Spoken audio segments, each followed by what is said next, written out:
എടാ this is Sudhin. ഇപ്പം ഞാൻ പ്ലൂട്ടോ എന്ന് പറഞ്ഞുകൊണ്ടൊരു മലയാള പടം ഞാൻ കണ്ട്. ഇതിനകത്ത് ലീഡ് റോളിൽ വന്നേക്കുന്നത് നീരജ് മാധവ്, അൽതാഫ് സലീം, അജു വർഗീസ് ഒക്കെയാണ്. അപ്പം എനിക്ക് ഈ പടം വെറും ഒരു ആവറേജ് വാച്ചായിട്ടാണ് എനിക്ക് തോന്നിയത്. അത് തന്നെ തോന്നാൻ കാരണം എന്ന് വെച്ചാൽ ഇതിനകത്തുള്ള VFX കൊള്ളാം, എഡിറ്റ് കൊള്ളാം, പിന്നെ ക്ലൈമാക്സിൽ നീരജ് മാധവൻ്റെ മാത്രമായിട്ടുള്ള ഫൈറ്റ് സീക്വൻസ് കൊള്ളാം. ഇങ്ങനെ എണ്ണി പറഞ്ഞ കുറച്ച് കാര്യങ്ങളുണ്ട്.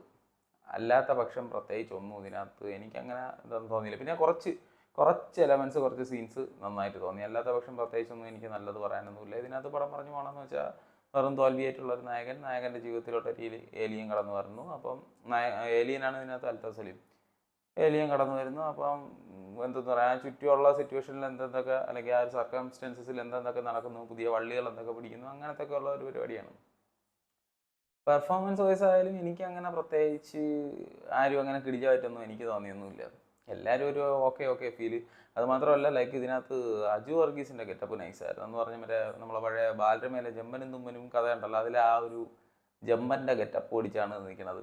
ലൈക്ക് കൊള്ളാം, അത് കൊള്ളാൻ തോന്നി. പിന്നെ അല്ലാത്ത പക്ഷം ഈ കമ്മിങ് ടു ക്ലൈമാക്സ് ഫൈറ്റിൽ ഞാൻ പറഞ്ഞല്ലോ, നീരജ് മാധവ് പുള്ളിക്കാരൻ്റെ ഫൈറ്റൊക്കെ നൈസായിരുന്നു. ആ സീക്വൻസൊക്കെ അത് കട്ട് ചെയ്ത് വെച്ചേക്കണൊക്കെ നൈസായിരുന്നു. ബാക്കിയുള്ളവരൊക്കെ എന്തിനാ അവിടെ കറ്റ മെതിക്കണ? അതാ മറ്റേ എന്താന്ന് പറഞ്ഞാൽ കൈ കൊട്ടി കളിക്കണ അവിടെ എന്ന് പറഞ്ഞാൽ ആ സീക്വൻസുകൾ കാണുമ്പോൾ തന്നെ അറിയാം അത് പക്ക ആർട്ടിഫിഷ്യലാണ് എന്നുള്ളത്.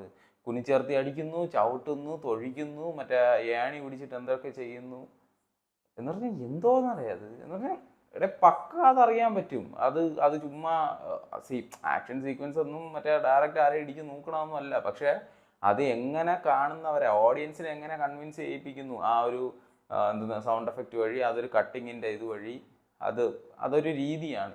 അത് വെച്ച് നോക്കുമ്പോൾ എനിക്ക് ഒരു തരത്തിലും അത് എനിക്ക് വർക്കായിട്ടില്ല.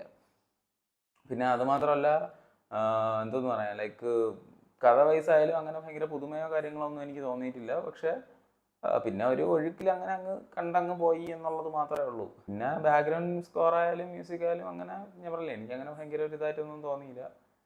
അതുകൊണ്ട് തന്നെ തീർത്തും ഒരു ആവറേജ് വാച്ചിൽ ഒതുങ്ങിയ ഒരു പടമാണ്. 2 മണിക്കൂർ 10 മിനിറ്റാണ് ഇതിൻ്റെ ഒരു ഡ്യൂറേഷൻ. പിന്നെ അതുപോലെ തന്നെ അൽതാഫ് സലീമിൻ്റെ ഒരു കോസ്റ്റ്യൂം, ലൈക്ക് എന്താ പറയുക, ഭയങ്കര ഒരു ആർട്ടിഫിഷ്യാലിറ്റി ഫീൽ ചെയ്യണം. അത് മാത്രമല്ല, പുള്ളിക്കാരൻ്റെ ആ ഒരു ചെവിയിലെ എന്ന് വെച്ചാൽ ഭയങ്കര കൂർത്തൊക്കെയാണ് ഇരിക്കുന്നത്. ഒരു ആർട്ടിഫിഷ്യാലിറ്റി ഫീൽ ചെയ്യണുണ്ടായിരുന്നു. അല്ലാത്ത പക്ഷേ ഞാൻ പറഞ്ഞില്ലേ, VFX ഒക്കെ നൈസായിരുന്നു. എന്ന് പറഞ്ഞാൽ ആ ഒരു സ്പേസ്ഷിപ്പ് വന്ന് ഇറങ്ങണതും, ലൈക്ക് അല്ലെങ്കിൽ എന്ന് വെച്ചാൽ ഈവൻ ക്ലൈമാക്സിലായാലും ഈ പറഞ്ഞ പോലെ ഒരു പരിപാടിയൊക്കെ ഉണ്ട്. ലാസ്റ്റ് എൻഡിങ്ങിലൊക്കെ ആയാലും അതൊക്കെ നൈസായിരുന്നു. ഞാൻ ഉണ്ട് എന്ന് വെച്ചാൽ നല്ലത് എന്തൊക്കെ കുറച്ചൊക്കെ ഉണ്ട്. പക്ഷേ എന്നിരുന്നാലും മൊത്തം വെച്ച് നോക്കുമ്പം ആ ഒരു എന്താ പറയുക, ഒരു എറിക്കണില്ല സാധനം. ഇത് എൻ്റെ ഒപ്പീനിയനാണ്. എല്ലാവർക്കും ഇങ്ങനെ ആവണമെന്നില്ല. ഇഷ്ടപ്പെട്ടവർ കാണുമായിരിക്കും ഈ ഒരു പടം കണ്ടിട്ടുള്ളവരാണെങ്കിൽ നിങ്ങളെ ഒപ്പീനിയൻ പറയുക. അപ്പം എനിക്ക് ഇത്രേ പറയാനുള്ളൂ ഈ ഒരു പടത്തിനെ പറ്റി. അപ്പോൾ അത്രേ ഉള്ളൂ. That's all about Pluto from my side.